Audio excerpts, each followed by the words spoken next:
Now, in the 3 decades after the war ended, some 2 million people fled Vietnam. In 1975, the United States airlifted more than 2,000 Vietnamese children, brought them to the United States, and Western families adopted them.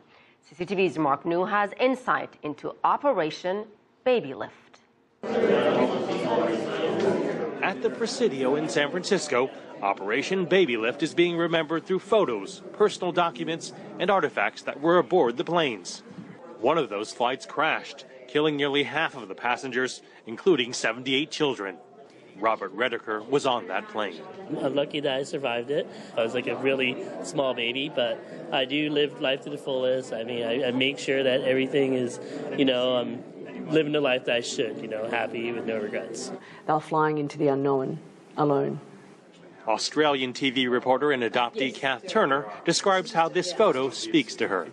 They're kids. They don't know what they're going into. Despite being adopted by a loving Australian family, Kath always felt tremendous pressure to fit in with the majority and so avoided connecting to her Asian roots. As an adult, she has now visited Vietnam more than 10 times and even found her biological mother. My connection comes and goes. It ebbs and flows. I found an entire family that I'm related to over there, which is extraordinary. But I also have an extraordinary family in Australia. The national park, the Presidio in San Francisco, where the event is happening, also plays an important role in history. It used to be a military outpost where 1,500 of the airlifted children arrived before being placed with families. Oh, when we're alone. Singer Laura Price was one of those children, adopted by a U.S. Air Force family. I really think that this exhibit it's emotional for me because of my mother, but I really feel like it's for people who remember, who are part of it, and they were there because I was just an infant baby. To come in here and just relive all this is just amazing. I mean, yeah, pretty emotional actually. What was it like as you grew up within your family, and especially your adopted family? I am very close to my parents.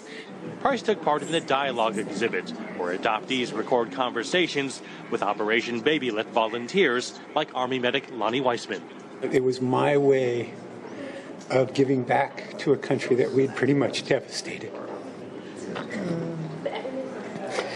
And also, it made the sacrifice of the 58,000 whose names are on that wall worth it.